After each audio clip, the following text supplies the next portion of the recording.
Okay, this is Chris Shornack, and it's 8 p.m. I tried to do Facebook Live, don't have a good enough connection. For those that are interested, stay tuned.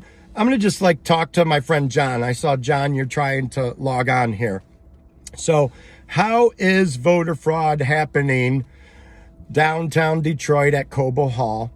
In order to understand how it's happening, I'll do my shortest, best explanation, but you need to know how the system works to truly understand it. But there's at least 8,000 votes that are just so skeptical. They're bogus. They're bogus. Those votes should not count. That's ballot harvesting. They just make them up and they shove them in. And I got two things to compare it to. First, I have to tell you, this is my opinion. I'm not an attorney, blah, blah, blah. You never know. Because let me tell you, there's people in that building that are hunting for me. They tried to get me arrested. I got dragged out by 3 cops. And when they cleared it up, they found out that it wasn't me, it was them. And they let me back in. And those people were furious. Okay. But here's what's happening. First of all, to put it into perspective, here in downtown Detroit, they're only counting the absentee ballots. Another name for absentee is mail-in ballot. So everybody in the city of Detroit who votes by ballot, which is called absentee ballot, they mail in their ballot. Of course, it could be done on the last day, right? And there's about 140,000 absentee ballots, mail-in ballots that were mailed in. They all come to one location and they're verified. Step one is they verify that ballot is legitimate. And after that, the system is great. It counts it, and rarely is there a problem. It all hinges on, is that a legitimate ballot? And down here, I witnessed with my own eyes, I haven't even eaten, it's been 12 hours. I witnessed how it's not. And here's how. Now, yesterday, I was part of the team that counted all the absentee ballots for the city of Royal Oak. Guess how many absentee ballots, mail-in ballots for the city of Royal Oak? I could tell you exactly. It was 25,755. And I got a printout of all of it. How many ballots were bad out of that 25,755 in Royal Oak? This many. Exactly 10. One of them, I could tell you the reason it was bad. They mailed in their absentee ballot and there was no ballot in it. So do you think that ballot should be counted? No, it shouldn't. Why? Because there wasn't even a ballot. It was a bad ballot. And there was only 10 out of 25,755. Just to put things into perspective. How many are bad here in Detroit? Out of the 140,000? At least 8,000. At least 8,000 ballots could not be verified. They couldn't be verified. Here you got a name and you can't verify it. It's not on the electronic log. It's not on the paper log. But they just run it through and they count it. And it's not verified. In Royal Oak yesterday, it was 10. Here in Detroit, we're looking at 8,000. The error rate in Royal Oak was 0.04%. If you do 10 out of 25,755, that's 0.0388. Here in Detroit, we're looking at 8%. Do you think 8% could have an effect on an election? Yeah. And so what specifically is happening? So I voted mail-in, probably like a lot of you. Apparently 70% of the country voted by mail-in. And when you mail it in, it's mailed to me, Chris Shornack, and I'm in a precinct number, and I'll get ballot, say, 758. So there's an electronic record. It's in the voter book that when Chris Shornack's ballot comes in, it should be 758. And all the election workers the paid election workers are getting paid $600 each down here. In Royal Oak, they're paid $250. All the election person does here at the table is they go, look, here's Chris Shornack's ballot. Let's check it on the computer and make sure it's the right number. 768, good.